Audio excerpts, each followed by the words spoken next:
नमस्कार। बोनस की इस खास पेशकश में आप सभी का स्वागत है। मैं हूं विपुल सिंह। लगातार सोने चांदी को लेकर के अपडेट हम आपको बता रहे हैं, लेकिन आज सोने में खास तौर से नई तेजी देखने को मिल रही है और इसी पर हमारी ये खास पेशकश है। अभी खरीदें या बेचें, इस पर तो आपको राय देंगे ही, लेकिन सबसे पहले आपको बताते हैं कि गोल्ड की कीमतों में लगातार तेजी का रुख बना हुआ है। बुधवार को अमेरिकी सेंट्रल बैंक की तरफ से ब्याज दरों को लेकर फैसला आने से पहले घरेलू बाजार में भाव नई रिकॉर्ड ऊंचाई पर पहुंच गया। कमोडिटी एक्सचेंज एमसीएक्स पर फरवरी वायदा के लिए भाव 80,500 रुपये प्रति 10 ग्राम के ऊपर दर्ज किया गया। विदेशी बाजार की बात करें तो कॉमेक्स पर भाव $2,800 की तरफ बढ़ता हुआ दिखाई दिया। दुनिया भर में केंद्रीय बैंकों की गोल्ड में बढ़ती खरीद और डॉलर इंडेक्स में आई नरमी की वजह से सोने की कीमतों में तेजी है। इसी हफ्ते डॉलर इंडेक्स करीब 1.5 महीने के निचले स्तर पर पहुंच गया है।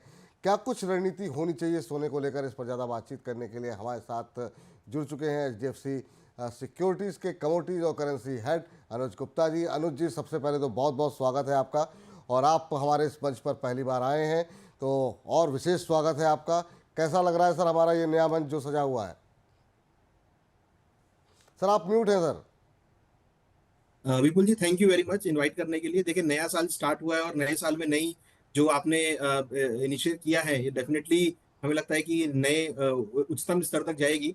क्योंकि देखिए, आपने ऐसे टाइम में स्टार्ट किया है जिस टाइम में यूएस के अमेरिका ने नया एडमिशन संभाला है और आपने नया ये पदभार संभाला है। तो डेफिनेटली ये जो आपने प्लेटफॉर्म लॉन्च किया है, ये बिल्कुल आगे रॉकेट की तरह ऊपर जाना चाहिए। और दूसरी तरफ आप देखेंगे, बजट भी आने वाला है, तो इस टाइम पे अगर आप देखेंगे तो बहुत सारे इवेंट होने वाले हैं। और ऐसे इवेंट पे एक नया प्लेटफॉर्म का लॉन्च करना जरूर एक शुभ की बात है कि हमें लगता है कि आगे आप ऐसी प्रोग्रेस करते रहेंगे। थैंक यू सर आपकी बहुत इतनी सारी विशेष के लिए, और उम्मीद करते हैं आप आगे हमारे सफ़र में लगातार मार्गदर्शन करते रहेंगे हमारे दर्शकों का। बिल्कुल और बिल्कुल जी, बिल्कुल। जी, और इस बार बहुत सारे हमारे दर्शकों की जो शिकायत थी कि ज़्यादातर चैनल्स पर या फिर डिजिटल प्लेटफॉर्म्स पे इक्विटी को ज़्यादा तरजीह दी जाती है और कमोडिटीज़ को कम, तो उम्मीद करते हैं कि यहाँ पर वो शिकायत नहीं मिलेगी और यहाँ पर हमारा काफ़ी बड़ा फोकस जो है वो कमोडिटी बाज़ार के ट्रेडर्स, निवेशकों के लिए रहेगा। और इसमें अनुज जी का बड़ा विशेष योगदान रहने वाला है और उनके सुझाव पे हम आगे भी और बहुत सारी रणनीति और बहुत सारे प्रोग्राम्स लेकर के आने वाले हैं। लेकिन सर, सबसे पहले बात जरा सोने की कीमतों को लेकर के कर लेते हैं। लगातार जिस तरह की अनिश्चितता बनी हुई है, ख़ासतौर से डोनाल्ड ट्रंप के टैरिफ हाइक को लेकर के जो अनिश्चितता बनी हुई है, उसके चलते हमने देखा काफ़ी ज़्यादा ऊंचाइयां जो है सोने के भाव में देखने को मिल रही है। आगे किस तरीके से आप देख रहे हैं सर? अभी हमने देखा कि डीप सीक वाली जो खबर आई, उसके बाद से फिर से एक अनिश्चितता का माहौल दुनिया भर के इक्विटी बाजार में देखने को मिला। उससे भी सोने को एक बल मिलता हुआ दिखाई दिया। आपकी टिप्पणी क्या होगी सोने को लेकर के? देखिए, अगर आप 2024 से देखेंगे तो 2024 में गोल्ड ने ऑलमोस्ट 21% के आसपास के रिटर्न दिए।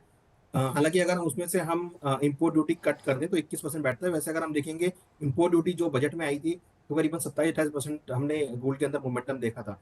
तो 2024 काफी शानदार रहा गोल्ड के लिए। और अगर आप 2025 की ओपनिंग देखेंगे तो 1 तारीख से ही गोल्ड एक ऐसा एसेट क्लास था जो कंटिन्यूसली इंक्रीज हो रहा है। अगर आप इसको कंपेयर करते हैं बाकी अदर प्रोडक्ट से, तो वहां पर हमने गिरावट आते हुए देखी।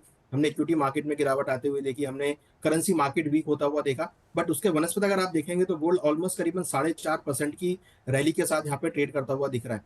यहाँ पर अगर हम देखेंगे तो ये गोल्ड ने प्रूफ किया है कि जब भी अनिश्चितता का माहौल होता है, या फिर जब भी अनसर्टेनिटी होती है, जब भी कुछ क्लैरिटी नहीं होती मार्केट में, या फिर जब मार्केट में मंदी का माहौल होता है, तो गोल्ड हमेशा से सपोर्ट करता है। तो ये हमने देखा कि इस जनवरी में, इवन अगर आप नवंबर से देखेंगे तो नवंबर से, जब से इलेक्शन हुए यूएस में 4 नवंबर से, जी। उसके बाद से गोल्ड में एक अच्छी खासी रिकवरी आती हुई दिखाई दी। और गोल्ड अगर हम देखें तो आज अपना नया उच्चतम स्तर 80,500 के आसपास व्यापार करता हुआ दिख रहा है।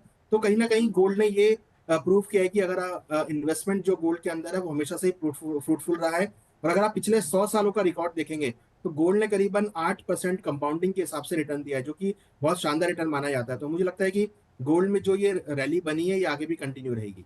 आगे भी कंटिन्यू होती हुई दिखाई देगी। इस बीच जरा अपने दर्शकों को ग्राफिक्स के जरिए हम बता देते हैं कि आखिर में किस तरह का रिटर्न यहाँ पर देखने को मिला है। तो 31 दिसंबर को जो भाव देखने को मिल रहा था वो करीब 76,748 के आसपास का था, और आज यानी 29 जनवरी को ये आंकड़ा पहुंच गया 80,517, यानी करीब करीब 5% की तेज़ी जो है वो दिसंबर से लेकर के जो है एक महीने के अंदर यहाँ पर आती हुई दिखाई दी है।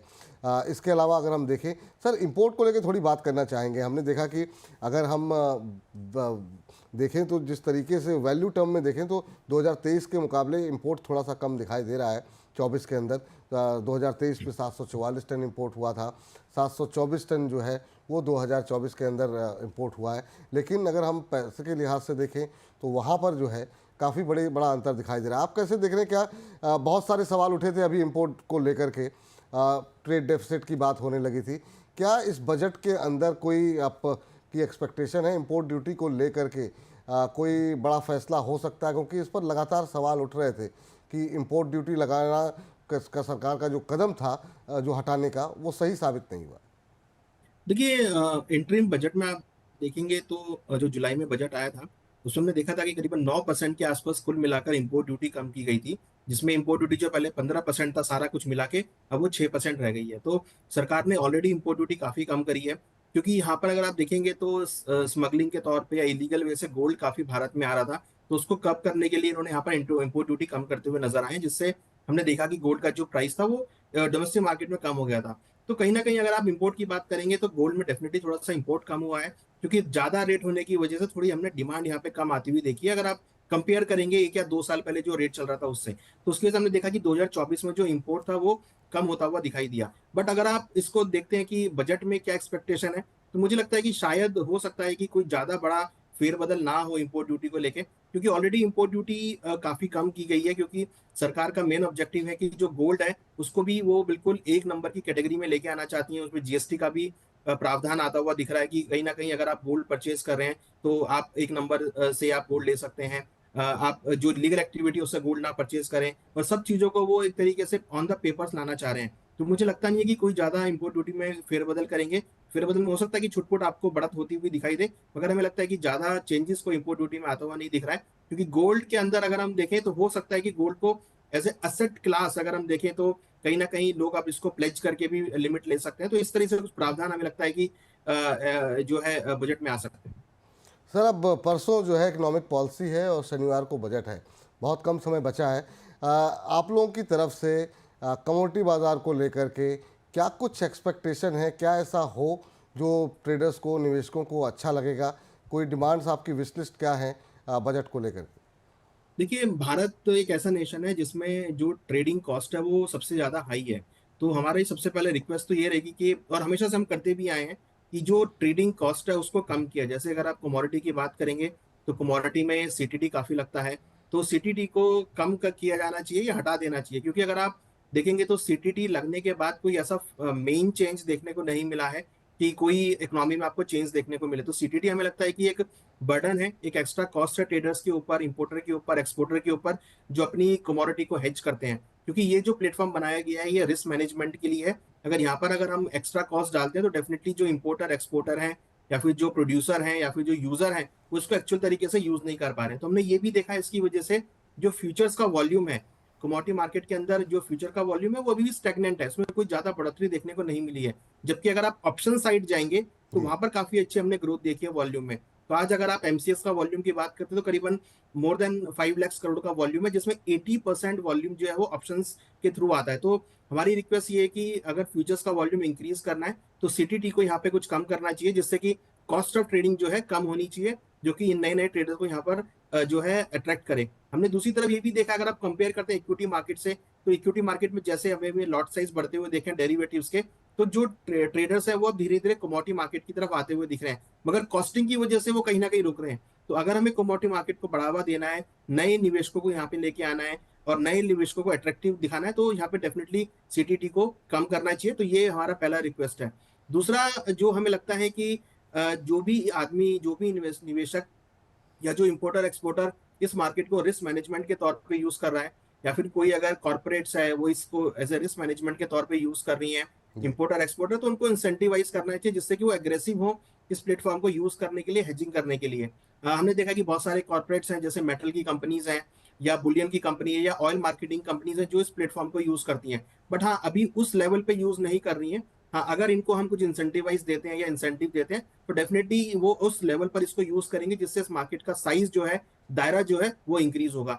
और तीसरा इंपॉर्टेंट पार्ट की कमोडिटी मार्केट में बहुत सारी कमोडिटी हैं, एग्रीकल्चर कमोडिटी ऐसी हैं जो कि बैन हो गई थी, तो हमें जी। लगता है कि उनको ओपन करना चाहिए, क्योंकि बैन करने से कोई ऐसा दिखा नहीं कि इकोनॉमी में कुछ कंट्रीब्यूशन हो, तो मुझे लगता है कि उनको ओपन करना चाहिए जिससे कि जो यूजर है वो उसको यूज कर सके। हमने देखा बहुत सारे एडिबल ऑयल के कॉन्ट्रैक्ट बंद हो गए थे, बहुत सारे हमने वीट का कॉन्ट्रैक्ट बंद होता हुआ देखा, शुगर का कॉन्ट्रैक्ट बंद होते हुए देखा, इनफैक्ट अगर हम देखें तो निकल का कॉन्ट्रैक्ट बंद होते हुए देखा। तो जो कॉन्ट्रैक्ट्स है वो यहाँ पर आने चाहिए, और कुछ ऐसे कॉन्ट्रैक्ट और भी इंटरनेशनल लेवल पे जो कि डोमेस्टिक मार्केट में यूज होते हैं, तो उनको भी यहाँ पे लाना चाहिए जिससे कि मार्केट का दायरा बढ़े और नए यूजर मार्केट में आए।